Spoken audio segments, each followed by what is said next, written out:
설 지나고 나니까 우리 찬양대가 이제 뭐 좀 꽉 찬 느낌입니다. 계속 잘하도록 우리 박수를 한 번 더 격려하겠습니다. 오늘 우리 그 다음 세대 청소년들 2층에 와 있는데 숫자가 많지 않지만 너무너무 귀한데 우리 학생들 한번 일어서 주세요. 학생들, 네, 한번 유치부 아이도 있고 중학생, 고등학교 다 들어가서 우리 박수를 한번 격려하겠습니다. 앉으세요. 너무 감사합니다. 감사합니다. 설 잘 지내셨습니까? 여러분, 이렇게 오늘 또 설 지나고 함께 뵙게 되어서 너무너무 감사하고 또 너무너무 고맙습니다.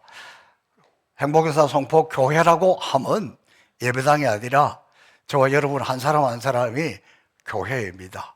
오늘 옆에 있는 분 손을 꼭 잡고 고맙습니다. 정말 서로서로 너무너무 고마운 분이고 또 너무너무 감사합니다.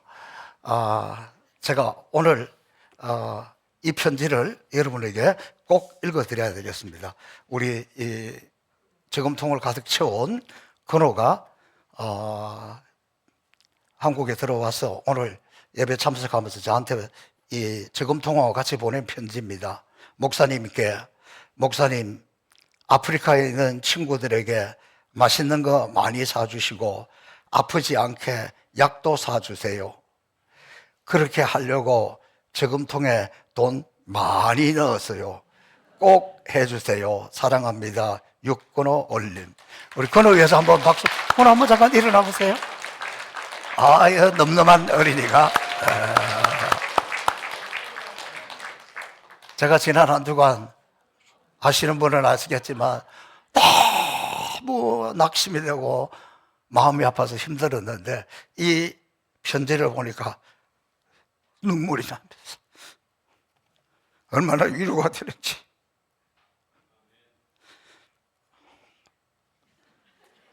우리 하나님 꼭 이 마음과 정성을 받으실 줄로 믿습니다.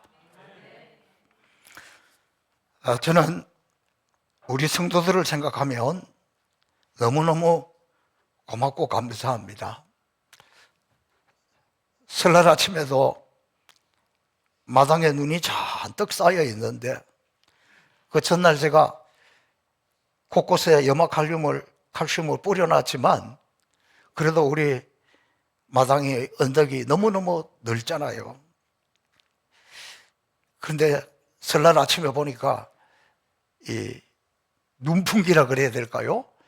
그 기계 소리가 막 크게 나서 웬일로 시청에서 와주나 구청에서 와주나 그랬더니 우리 김문현 장로님이 우리 교회 거는 그렇게 큰 게 아닌데 뭐 정미석골을 가져왔는지 이게 열심히 눈을 치우시고 계시더라고요.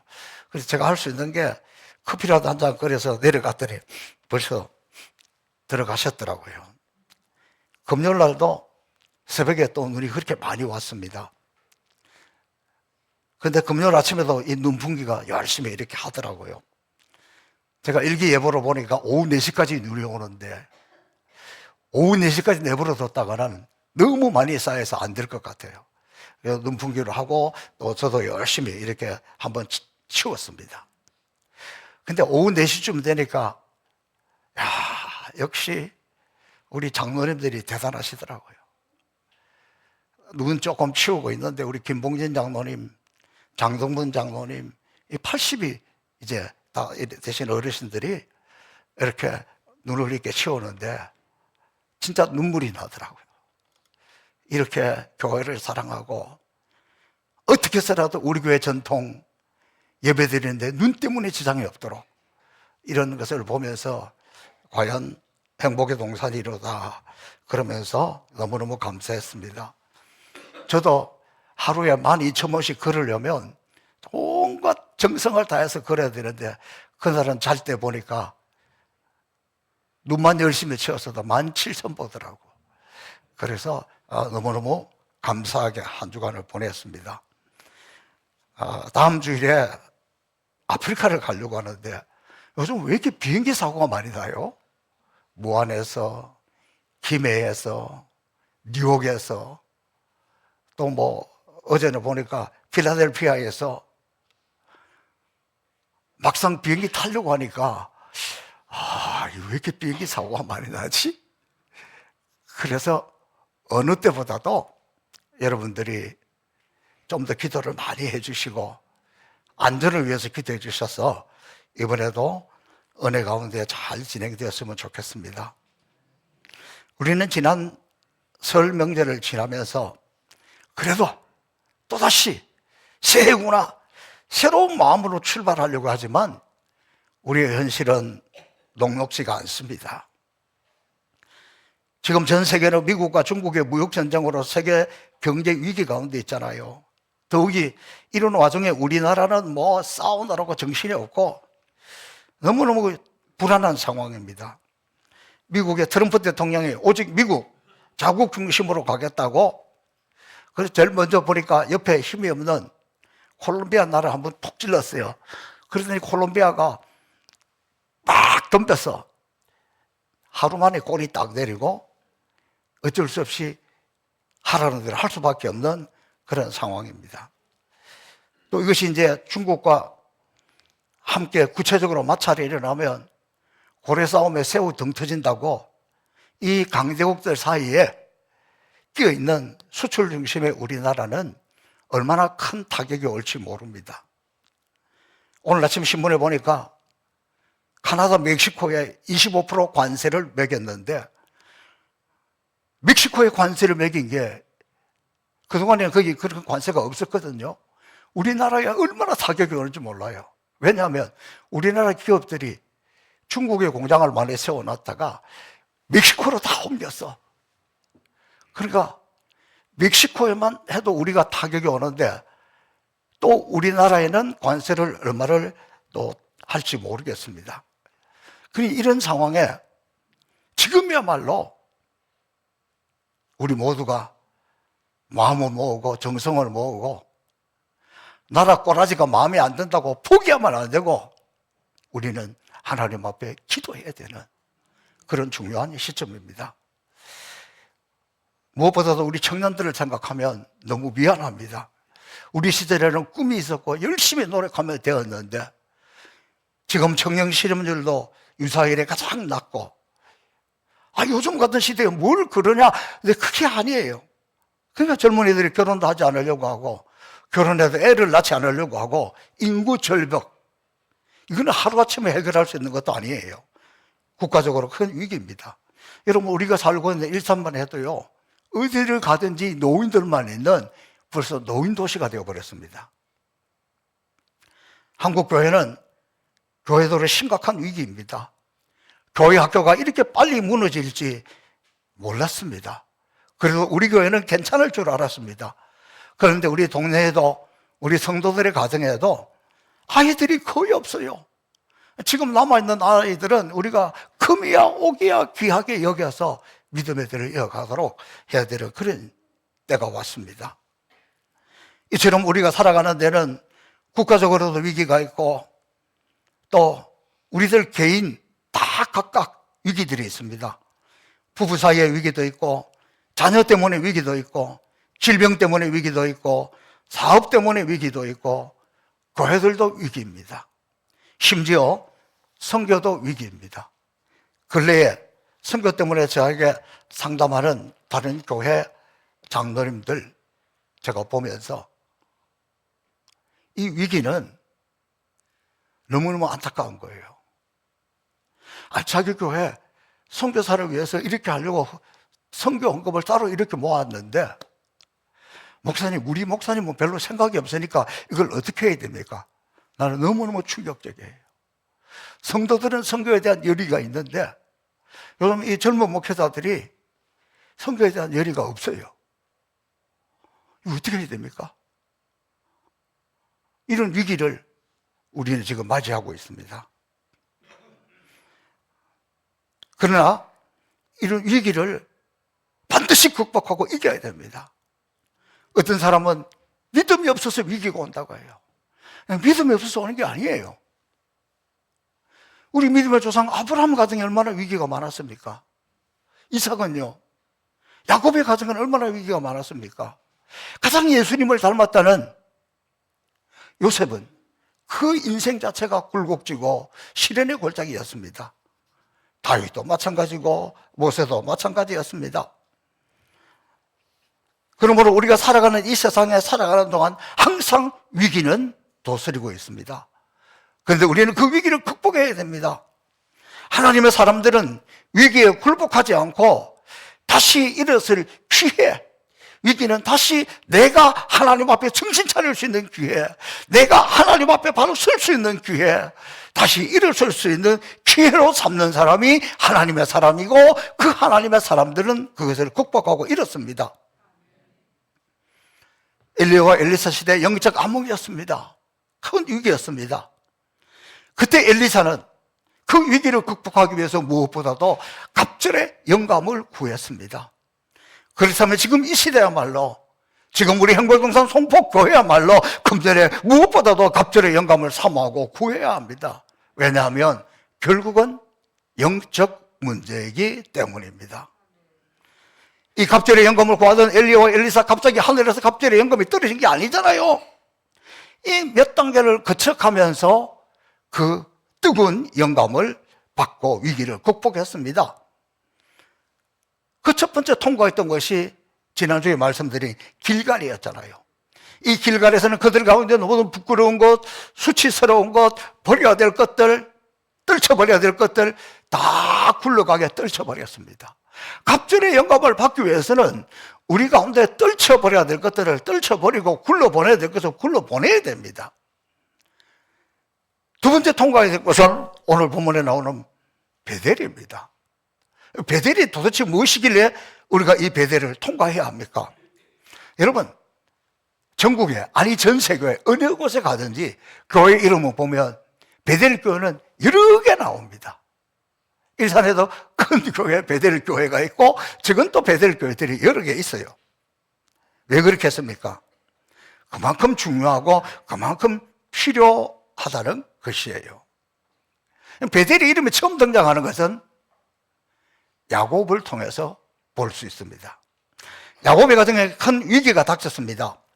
야곱은 형의 이 진노를 피해서 20년 동안 외삼촌 라반의 집에 가서 살면서 라반 외삼촌에게 속임수도 많이 당했고 고통도 당했고, 그런 가운데서도 그 험한 나그네 세월을 지나면서도 가정을 일구었고 식솔들도 이루었고 재산도 많아졌습니다.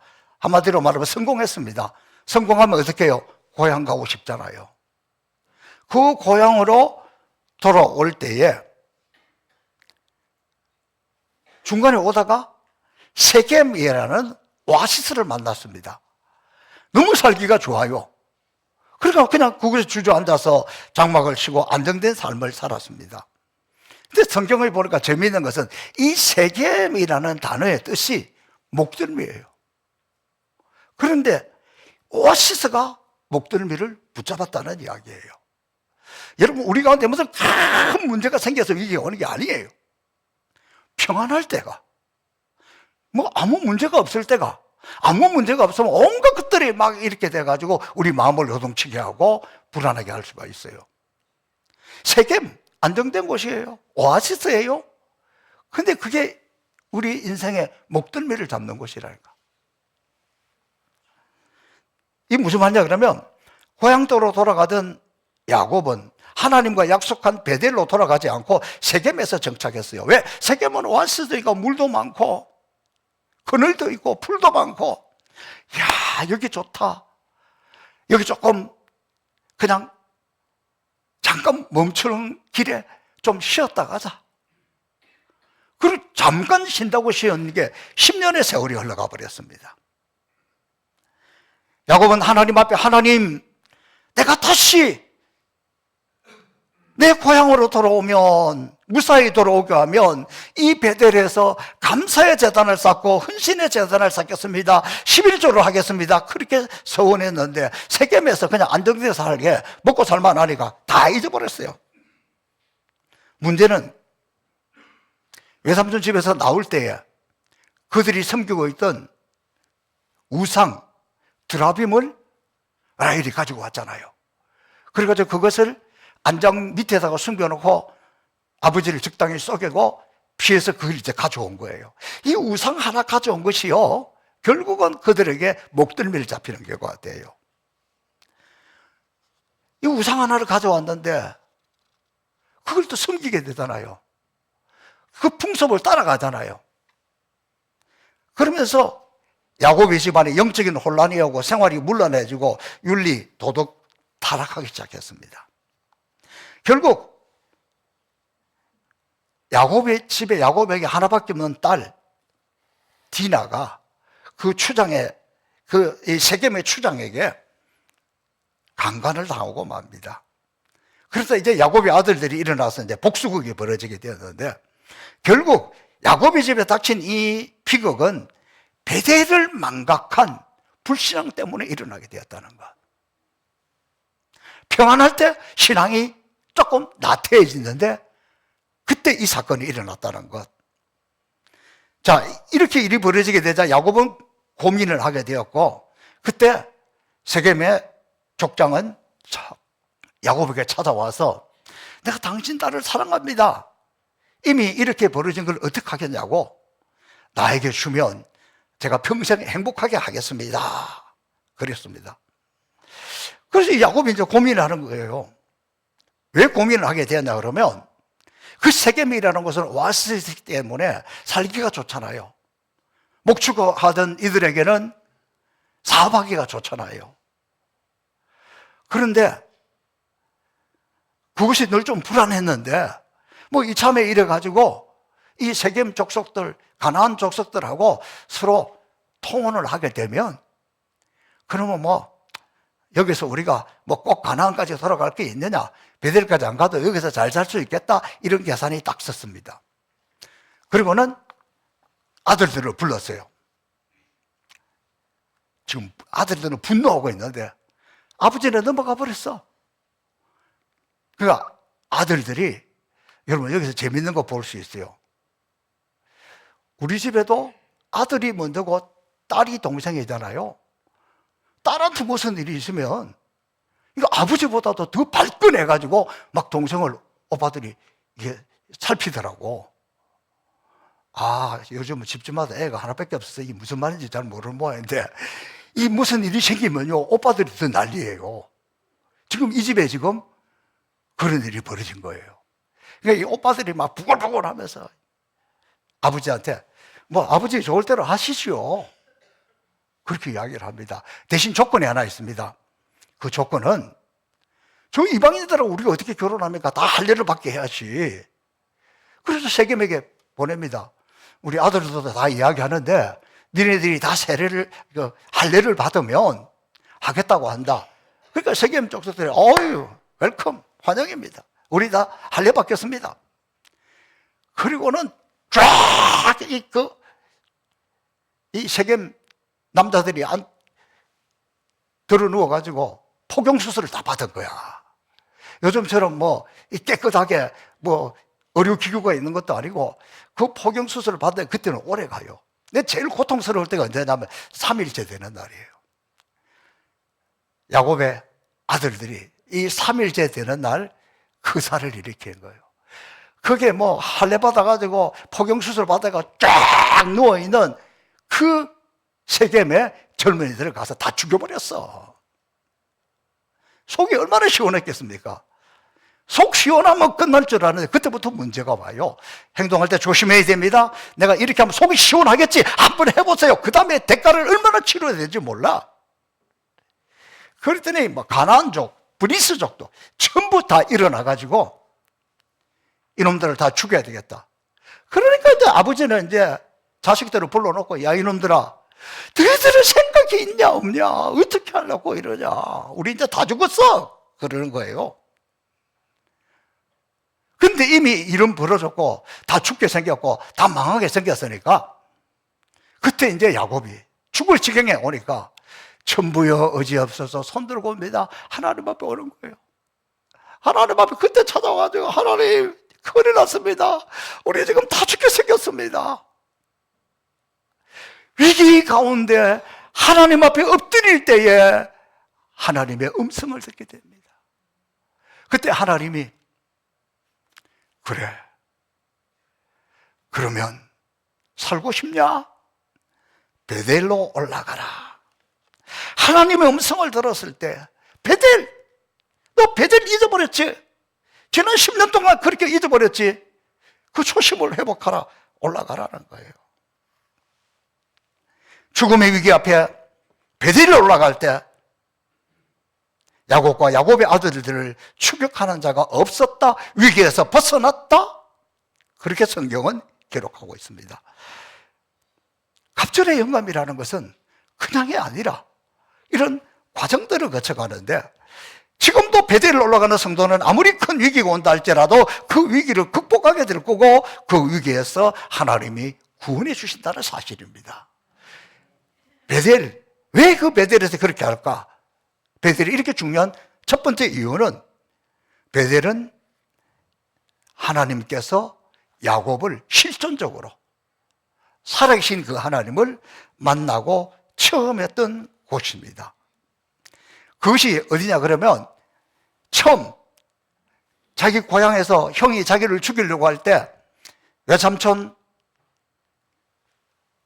집으로 도망갈 때 그 황량한 벌판을 혼자서 걸어가다가 밤에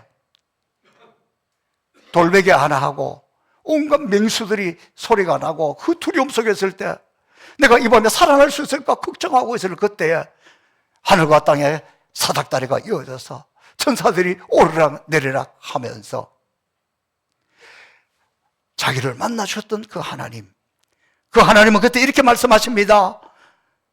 나는 여호와 너의 조부의 하나님이요 이삭의 하나님이라. 야곱이 이 위기를 겪었을 때에 혈선 단신으로 루스드라 들판에서 그때 만났던 그 하나님, 지금 세겜에서 위기를 당했을 때 그 하나님을 찾아라, 그 하나님을 만나라, 그 하나님께로 올라가라. 아마도 이때 야곱이 이 찬송을 했을 것 같아요. 세겜에서 내가 주를 처음 만났을 때 쓸쓸하고 외로운 모습, 내 인생에 아무도 없구나. 그때 나를 찾아오셔서 나를 만나셨던 하나님, 이 세겜의 위기에 하나님은 너 그때 내가 찾아갔지 않느냐, 다시 초심으로 돌아가라, 내가 너를 처음 만났을 때 그때로 돌아가라. 이게 우리에게 베델입니다. 그 초심으로 하나님 앞에 돌아갈 때에 야곱을 추격하던 자들은 크게 두려움을 느끼고 도망치고 맙니다.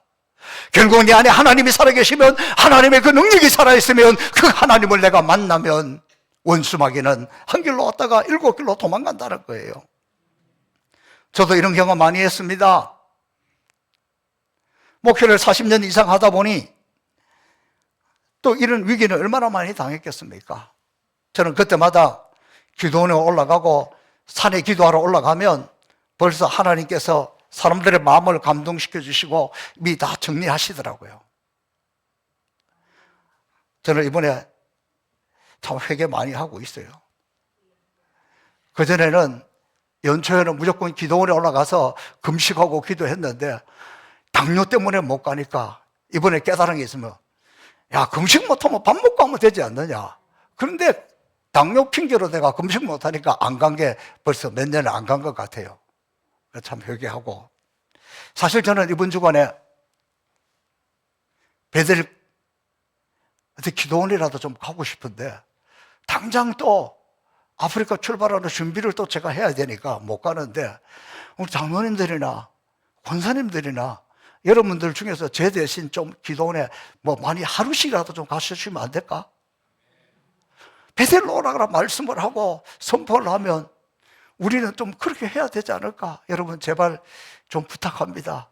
저 대신에 저 아니라도 합당히 해야 될 것 같은데, 주여 아멘 할 때까지 계속 강요할 수도 없고 나도 못하면서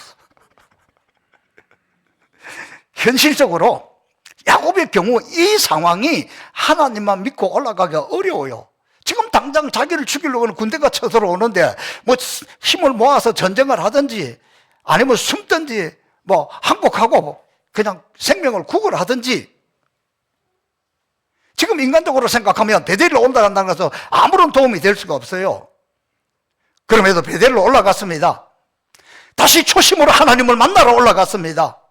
그럴 때에 그 위기를 극복할 수 있다는 거. 오늘 저도 여러분도 이 베델로 올라가는 이런 신앙의 결단이 있기를 주님의 이름으로 축복합니다. 또 이 베델은 하나님의 보호와 힘이 확실한 곳이에요. 창세기 28장 15절을 보니까 내가 너와 함께 있어 네가 어디를 가든지 너를 지키며 너를 이끌어 이 땅으로 돌아오게 할지라 내가 네게 허락한 것을 다 이루기까지 내가 떠나지 아니하리라. 하나님 확실하게 보호해 준다고 해요. 그런데 베델로 올라갈 때 그의 믿음대로 되었습니다. 저도 마찬가지고 여러분도 마찬가지고 위기다 생각하면 세상 찾지 말고 핸드폰 찾지 말고 사람 찾지 말고 사람을 보며 세상을 볼 땐 만족함이 없어요. 나의 하나님 한 번만으로 만족하여야 해. 그분에게 가면 그분이 보호해 주신다는 것을 확실히 믿고 베델로 올라가시기를 축복합니다. 그리고 이 세 번째, 베델은 하나님을 섬기기, 제대로 섬기기 위해서 본인이 결단하고 변화된 곳이에요. 지금까지는 자기에게 하나님이라는 것은 우리 할아버지 아브라함의 하나님, 우리 아버지 이삭의 하나님, 비로소 여기에서 나의 하나님. 하나님은 살아계십니다. 그 전능하신 하나님은 바로 나의 하나님이라 하나님을 섬기는 사람이 되었습니다. 자, 베델로 올라갈 때 야곱의 첫 행동이 뭐냐 그러면 모든 우상, 드라빔을 포함해가지고, 여러분 신앙의 결단이 있을 때는 행동의 결단이 따라와야 됩니다. 드라빔을 비롯한 모든 이 우상들을 다 모아가지고 그냥 상수리 나무 아래 다 묻어버려요. 이제는 온전히 하나님만 섬기겠다는 결단입니다. 그리고는 그곳에 올라가서 베델에 가서 제단을 쌓고 그곳을 엘베델, 이런 그의 형을 낫을 피할 때에 하나님이 거기서 그에게 나타나셨다. 야곱과 식구들이 죽을 위기에 처했을 때 예전에 하나님을 만나고 서운했던 그 베델로 올라가서 그동안에 붙들고 있던 세상적인 그 우상들 다 내려버리고 마음을 정결하게 하고 새 옷을 입고 하나님 앞에 온전한 예배를 회복하여 드렸습니다. 그 응답받은 장소에서 다시 하나님을 만나고 다시 감격하여 베델의 하나님이라는 뜻으로 엘베델, 벳엘은 하나님의 집, 이 벳은 집이란 뜻이에요. 베들레헴 떡집, 엘베델 하나님의 집. 다시 말하면 하나님의 집에서 예배를 회복했다는 거예요. 하나님의 집에서 모든 것을 내려놓고 예배자로 바로 서는 것이 베델입니다. 우리가 정말 하나님 앞에 예배 드리러 나와서 예배 드리고 있지만 온갖 세상의 생각에 사로잡혀 있고 온전한 하나님 앞에 예배를 드리지 못하면서 나에게 왜 갑절의 영감이 오지 않냐? 그게 아니에요. 앉아있다고 다가 아니에요. 내가 정말 진심으로 하나님 앞에 서 있는가? 내가 하나님 앞에 진정한 예배자인가? 내가 진정한 하나님 앞에 예배자로 서 있을 때 그때 갑절의 영감이 내리고 그때 은혜가 임하고 그때 능력이 임하는 거지. 물론 자리만 지키는 것도 크게 전도하는 거예요. 자리만 지키는 것도 큰 은혜입니다. 그런데 인생의 새로운 결단이 일 때는 엘베델, 예배를 통해서 하나님의 임재를, 예배를 통해서 성령의 임재를 그때 살아납니다. 저는 개인적으로 베델에 올라가서 하나님을 만나는 엘베델이 바로 제가 서 있는 이곳, 우리 행복의 동산 송포교예요. 또 한 곳은 선교지입니다. 저는 이상하게도 선교지 가면 초심으로 새로워집니다. 옛날 어릴 때 생각이 나고 가난할 때 생각이 나고 내가 우리 교회 처음 부임했을 때 모습이 생각이 나고 그러면서 우리 연약한 행복의 동산 송포교회를 통해서 이 가난한 나라에 이 가난한 사람들에게 예배당을 건축하고 우물을 파주고 그 자체가 너무 감격스럽습니다. 막 남몰래 눈물이 납니다. 우리뿐만 아니라 그들에게도 하나님의 살아계신 것이 보여지고 하나님의 사랑이 보여지는 것이지요. 이렇게 구체적으로 섬기고 사랑할 때 주님의 마음을 품게 되고 아버지의 마음이 느껴지고 감사가 느껴집니다. 하나님은 우리나라를 이렇게 축복해 주셔서 감사하고 우리 교회가 연약한 교회인데도 이런 귀한 일을 할 수 있으니 감사하고 나 같은 것이 이렇게 주님께 쓰임받다니 감사하고 그 초심이 막 살아나요. 저는 이번 설에 정신이 번쩍 들었습니다. 이 갑절의 영감이 아니고는 목회가 어렵다는 것을 실감나게 체험했습니다. 그동안 제가 하나님보다 사람을 너무 의지했던 것은 아닌가 회개도 했습니다. 오직 다시 하나님을 바라보면서 기도하다가 회복한 것이 있다면 감사입니다. 하나님, 그래도 우리 행복의 동산 송포교가 최고입니다. 그래도 우리 성도들이 최고입니다. 오늘 오신 여러분이 최고입니다. 그래서 고맙다고 또 인사하고 또 인사한 거예요. 나라도 지금 엄청난 위기 가운데 있지만 그래도 여러분 대한민국이 최고입니다. 아이 나라 하는 꼬라지 보니까 기도하고 싶은 마음도 안 생겨. 그거는 마귀가 주는 거예요. 지도자들이 마음에 안 들어도 정치가 마음에 안 들어도 세상이 마음에 안 들어도 그래서 우리는 하나님 앞에 기도해야 됩니다. 그래도 우리나라가 최고입니다. 그리고 이 나라가 살아나야 됩니다. 여러분 지금 개인적으로도 예배를 드리면서도 기쁨을 잃어버렸다면 또 나에게 큰 위기가 당했다면 이건 분명히 영적인 문제입니다. 지금이야말로 갑절의 영감을 받아야 할 때입니다. 지금 우리가 세상을 찾아가는 것이 아니라 베델로 통과해야 됩니다. 이 결국 베델, 하나님을 체험하고 내가 주를 처음 만났을 때 그 감격을 회복하고 아무리 어려도 하나님은 나를 지켜주실 거야. 그리고 이 하나님의 집에서 진정으로 하나님 앞에 예배를 드리게 될 그때 갑절의 은혜가 우리에게 부어진다는 거예요. 나는 이런 과정을 하나도 거치지 않고 갑절의 은혜만 주세요. 그거는 아니요. 아무리 그래도 그거는 아니요. 하나님은 우리에게 이런 과정을 거쳐서 갑니다.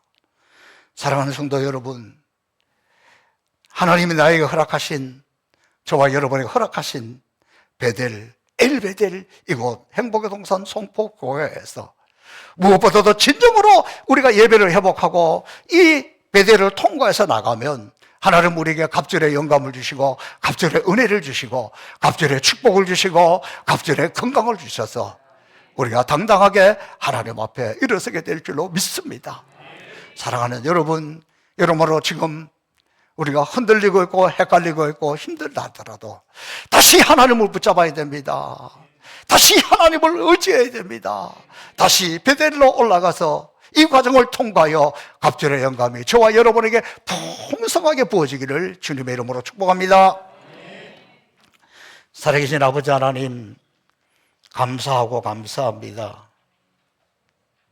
목회한다고 하면서도 예수 믿는다고 하면서도 세겜을 바라보고 사람을 의지했던 어리석음을 긍휼히 여기고 다시 초심으로 오직 하나님, 오직 하나님의 말씀, 오직 예배, 선교하는 일에 더 집중하도록 은혜 내려 주옵소서.